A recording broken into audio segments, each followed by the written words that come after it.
Ms. Brown is next. Thank you, Mr. Commissioner. For the record, Anya Brown, and I'm appearing with my colleague Leah Pence, and we're counsel for the First Nations Coalition. And the First Nations Coalition is a group of First Nations from up and down the Fraser River, not all of the First Nations, but many. We also represent the Douglas Treaty groups and also the Council of the Haida Nation. And we also represent a number of Fraser River Aboriginal fishing organizations. Mr. Bissett, if we could start, please, by turning up Exhibit 7. At the top of the table, you'll see item number 15, which is the Aboriginal Fishery Guardian Review, which is identified as a priority B, which I understand to mean a medium priority. Is that correct? Could you tell us, please, what the Aboriginal Fisheries Guardian Review process means? Yes, what that refers to was an effort on our part to, I guess, revitalize the Aboriginal Guardian training program. There had not been any either refresher training or training for new Aboriginal Guardians provided by the department for a number of years, up until I think the year previous to this list being compiled. This list would have been done probably in early 2010, and I think in 2009 we had initiated a course to provide refresher training to Aboriginal Guardians who had been previously designated a number of years ago but had not received any refresher training for quite some time. I think possibly a period of 10 years or somewhere thereabouts. So there had been discussions internally about trying to revitalize the Guardian program, and the first step towards that was to provide refresher training for existing Guardians, and the next step from there was to bring in new candidates who were interested in doing the training and potentially being designated down the road. So phase 2, that particular phase has been initiated this year in 2011, and a course was recently completed. I think 3 weeks ago there was a graduation ceremony from the second course for new Aboriginal Guardian recruits. Now I should explain all of which the training that I've just talked about has been exclusive to the East Coast. There's been no training provided up until now in this region. As part of the review process, is there any consideration being given to revitalizing the program in the Pacific region, either in terms of training or perhaps of reinstating programs that have been canceled? I'll let Mr. Nelson maybe describe that, but my understanding is that, yes, it is under consideration. Yeah, maybe just for Mr. Commissioners and everybody here to understand, going back a number of years, we had 3 phases of Aboriginal Guardian training. It goes back, I think it was the early 90s. And at one time we had, I think it was a high of 33 Aboriginal Guardians. And today I think there are about 11 left. And there was a very, very extensive report done on it by a fellow by the name of Bob Warren, and made a number of recommendations. And I'm very supportive of us developing an Aboriginal Guardian program, or continuing or upgrading it. But there was a few items that are key to its success, in my view. Is the Aboriginal Guardians must be get consistent training, and all of the bands must understand what the expectations and the results of those will be. In our dealings with bands, some people think that a Guardian, all they would do is catch monitoring, to the full range where some people want their Guardians to be fully armed, and work with fisher officers. My position on it has been, nationally we have to develop a clear plan on what phases of Guardian training will be required, and when you're done, what the expectations are. And I also believe there has to be a strong connection with existing conservation and protection program, to work very closely jointly with CNP. And I believe those were elements of the Warren report that were spelled out as well. So I just would ask Mr. Steele maybe to follow up and like, we would have training, but we must develop that plan and get everybody on the same page to understand, so that everybody's expectations are the same. In the past, the expectations were all over the map, and that was the reason for some of it not being successful. Yeah. Oh, that's good. Mr. Nelson, based on your comments, it sounds like you're not part of this review that's underway. Is that correct? No, as a director, would be part of the review. All right, and yeah. have you been part of the review as far as it's gone so far? Directly, one of my staff members has been, but under me, yes. All right, and the items that you just identified for the commission as being key are those items that have been brought to the attention of Mr. Steele or his counterparts as part of the review process? Yes, and that was part of my reluctance to have training in this region until we have a fully laid out plan and everybody knows what the expectations are. So that has to happen first.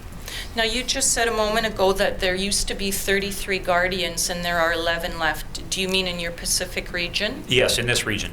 And are you able to tell us, out of the 11 that are left, how many of those individuals work on the Fraser River?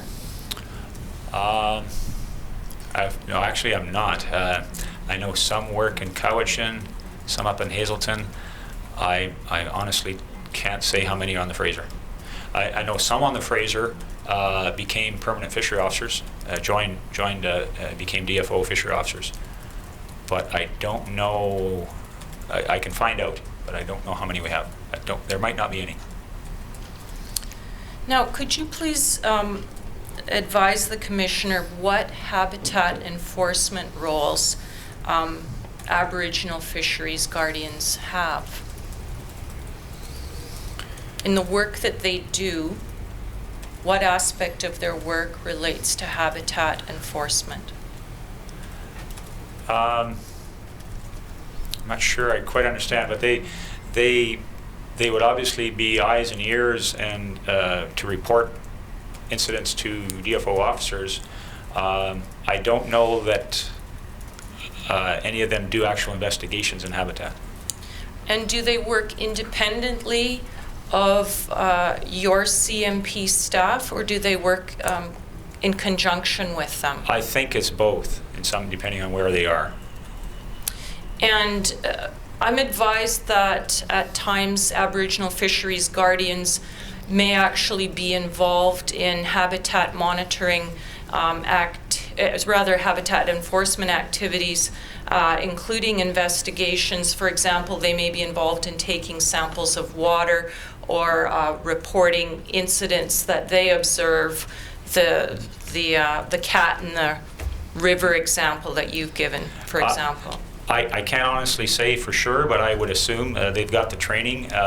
If they've got the habitat training as well, they should very much be able to conduct the investigations with our officers. So habitat enforcement is one of the roles and responsibilities of an Aboriginal fisheries guardian, correct? It should be. I've been out of the field too long to be able to say yes, they are still doing it. I could find out, but I'd be guessing a bit if I answered that. All right. Now, Mr. Nelson, are you aware of a period of time from approximately 1993 to 1999? There were about 14 Aboriginal fisheries guardians on the Lower Fraser, and specifically they would have worked for the Stolo. I remember there being guardians there. The numbers, I'm not exactly sure. All right. And are you aware that that particular program was canceled? I believe it's canceled, yes. And would that be because it was a program that had a particular sunset date, or was there some other source of funding that was no longer available, or was it canceled for some other reason, if you know? I'm not really sure. I'm not sure. Now, in terms of training, and you'd indicated that training, obviously, it's an important thing, and the training that's given to guardians ought to be consistent. Would you agree that one of the skill sets that Aboriginal fisheries guardians bring to bear, and again, looking at this from a habitat enforcement point of view, is that they're working within their own physical territory, so to speak, so they have intimate personal knowledge of the habitat and also of the fish that flow through that habitat? Absolutely. That's not just with habitat, with every part of the fishery. The local knowledge is very key. Right. And so their presence on the water and working with the department has helped build relationships with DFO, between First Nations and DFO. Do you agree with that? Yes. It's been one part of it, but yes, definitely if you have Aboriginal guardians, the contacts they have in their community help us do our job together. And it would also seem that, especially during the time that you've indicated that there were as many as 33 Aboriginal fisheries guardians working in the Pacific region, that they would have helped your staff do the work that it needs to do. Yes.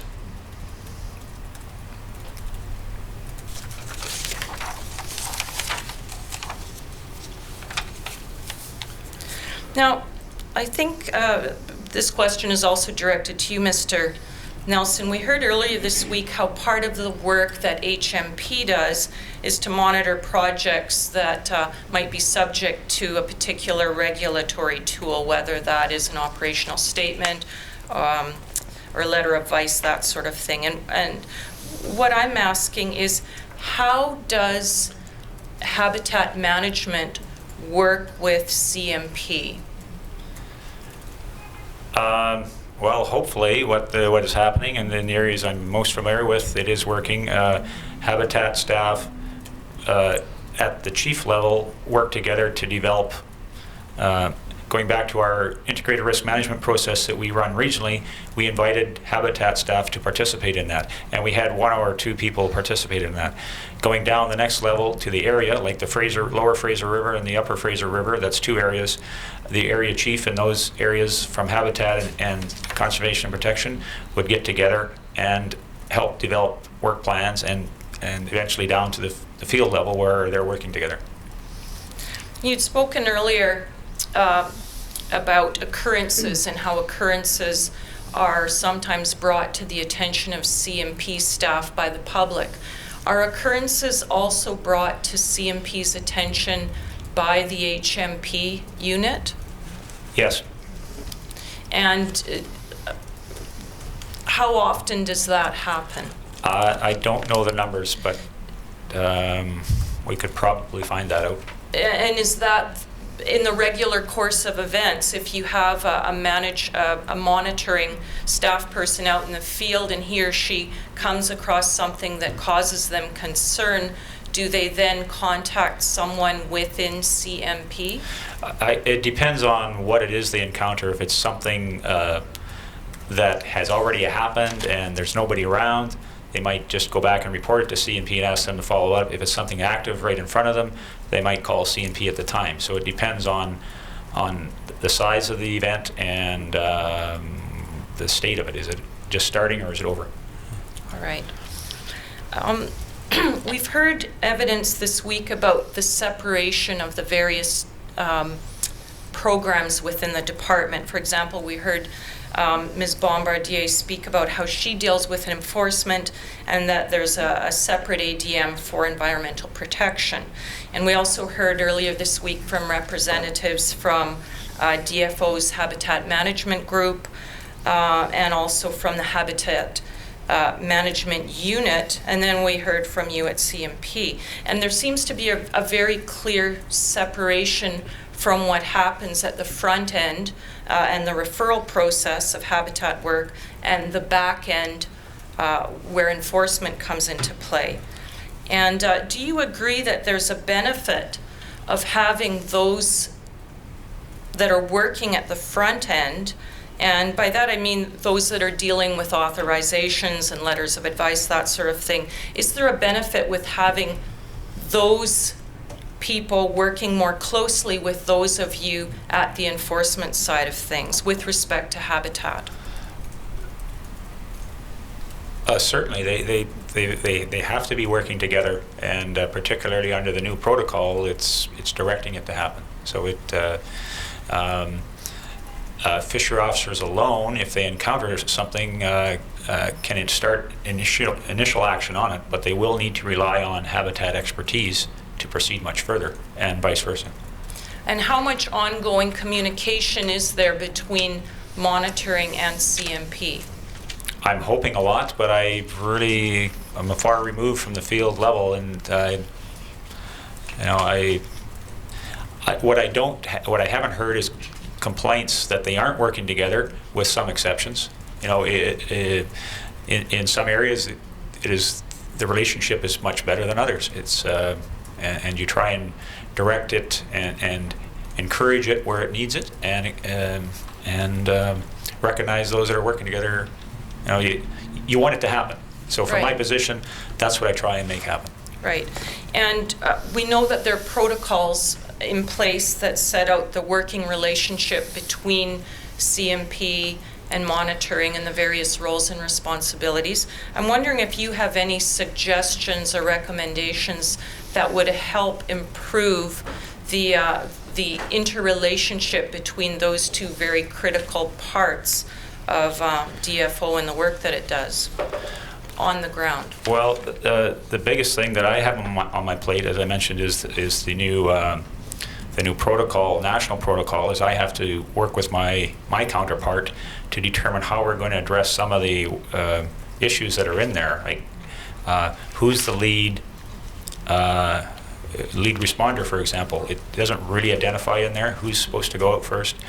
The protocol talks about habitat management leading the monitoring part of it, and what I have to negotiate, I guess, or understand with my counterpart is, what does that mean? How are they going to do that without going into the field? How do they make their risk assessments?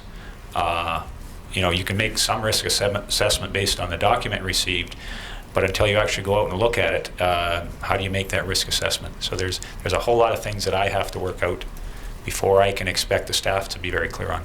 Right. And is that part of ongoing work in some way? Yes. And in what way is that work proceeding in some formal fashion? I met initially with my counterpart, I think it was a week or two ago, and that was the first discussion we've had since the new protocol came out. And we have to set up a meeting. What I'm thinking is we'll do is get some of the CMP chiefs together with some of the habitat chiefs, get the people who are going to be working with it, and see if we can come to a resolution on how we're going to approach it. Now, yesterday you talked, or you spoke in your evidence about fishery officers' knowledge, and I have a few questions about that. Do you agree that one of the key elements of the success to your enforcement program is in building relationships, cooperation, and trust between DFO and the public? Yes. And would you also agree that successful enforcement requires a knowledge not only of the habitat of the particular area where your staff are working, but also knowledge of the surrounding community, the people that live there? Yes. What has CNP done to increase the relationship, or to improve perhaps the relationship between fisheries officers and the communities and people where they're operating and enforcing? We've done a lot of things over recent years, a lot with First Nations. Maybe I'll start there. We've there's a conference at Edmonton called the Dreamcatcher Conference, where you take a small group of First Nations youth in the 12 to 16 age category, along with an elder from that community, a fishery officer, and an RCMP officer, and they go to Edmonton, and it's about life coping skills for the First Nations children that attend. We were so it did so much for us in improving relationships that we had a fishery officer actually start a program in BC, and it's run 2 years in a row now out of Chase. And there were 100 to 150 Native youth attended last year. That was started from a fishery officer. The other thing we've done in this region is participated in the pulling together canoe journeys with First Nations. We have 2 large canoes, and last summer they traveled. They travel all in various areas along the coast. One went from the Nass down to Kitkatla. One started up the Fraser River and came down the Fraser River. They've been in the interior, and it brings together hundreds of people. Fishery officers. We have also invited habitat staff and resource management staff as well. That's worked fairly well for us. And again, it's about getting out and meeting the people and understanding them, and them working with us. There's a whole host of other things that we have going. We've assigned a Aboriginal liaison officer for each band in British Columbia. We have a fishery officer that has to report and talk to each band office in the province. As far as other groups, we attend trade shows, boat shows, have officers attend school talks. There's a whole host of things that we try and do to build a better understanding and better relationships with First Nations. Right. And it sounds like what you're expressing is really a two-way street. So these sorts of initiatives that you've described, they're not only to help the public understand DFO and what it does, but it's also a mechanism for your staff and other members of DFO to learn about the communities where they're working. Absolutely. You know, through history, we've had a lot of serious confrontations with all user groups. We've had a number on the Fraser River with First Nations. They were not they weren't a lot of fun to be part of. I was unfortunately a part of too many of those, and we found ways that seems to work better. I also I've mentioned before the use of restorative justice is something that we've adopted in a lot of our work as well, with a high degree of success. Now, I thought I had heard you say before the break that that you weren't, that the Lower Fraser wasn't part of the area where you worked. So did I misunderstand that? In my career, I've never physically worked in, other than a few days here or there. I wasn't stationed in the Lower Fraser in my career. All right. And my last series of questions relate to... Sorry. For 4 months, I was established out of the New West office, but other than that, I have worked, a few days here and there in the Lower Fraser. Yes. All right.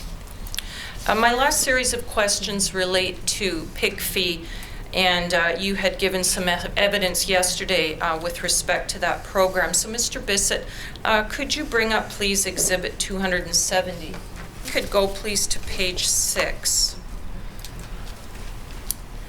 And your evidence yesterday, as I understand, I believe that's page... That's 5. Just looking at the number at the... Thank you. And your evidence yesterday regarding the pig fee funding spoke to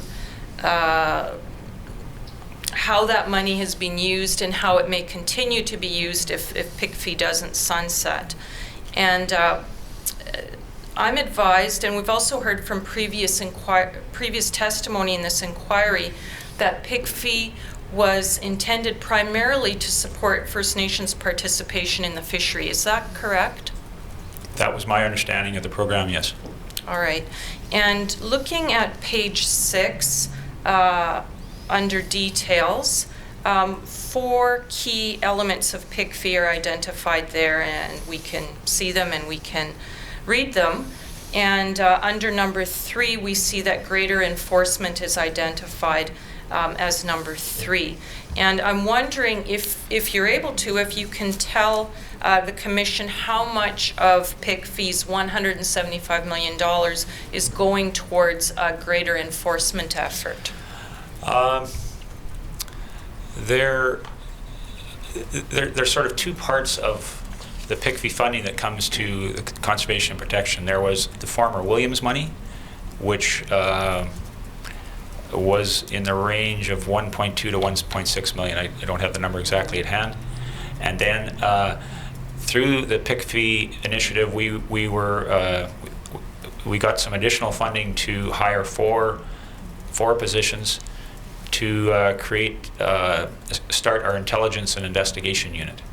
So that was a separate amount of money, and that amount of money, I think, was in the range of about $600,000 for a total of about 1.8 million. So that's what's came to CNP. All right. Per year. So over 5 years, you're talking about $9 million, I guess. Yeah. Thank you. Those are my questions. Mr. Taylor has some re-exam. I just have one question with a couple of components to it. It's of Mr. Nelson. Mr. Buchanan asked you a question to which you responded that the high, in terms of the numbers of fisheries officers in BC and the Yukon, was about 212. You weren't sure what year, but Right. About 212, and you recall that? Yes. And that's compared to right now, I think your evidence has been that it's around 170, 175, something like that? Correct. And that's about the same number as in 2005? It's about the same number of positions, but we had a lot of vacancies in 2005. All right. My question, though, of you, is there a number that is the low end or the low number of fisheries officers that have existed in this region within the last some range of decades? And if you know what that is, when was that?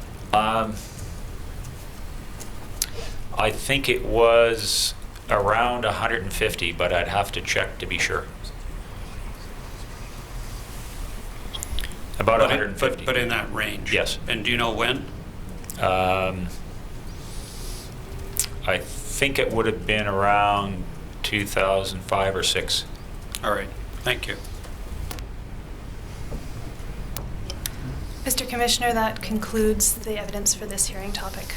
Thank you very much, Ms. Grant. First of all, thanks to Mr. Martland and Ms. Grant for preparing this session, and to Participants Council and participants for your cooperation throughout this week in ensuring that we got through the panels. I also want to thank Ms. Bombardier, Mr. Steele, and Mr. Nelson for making yourselves available for these proceedings. And I think 2 of you at least are traveling east, so safe journey to your homes. And I believe we're now adjourned until Thursday, April 14th. Is that correct? At 10 a.m.? Right. Thank you all very much, and have a safe and pleasant weekend. Thank you. Hearing is now adjourned until Thursday, April 14th at 10 a.m.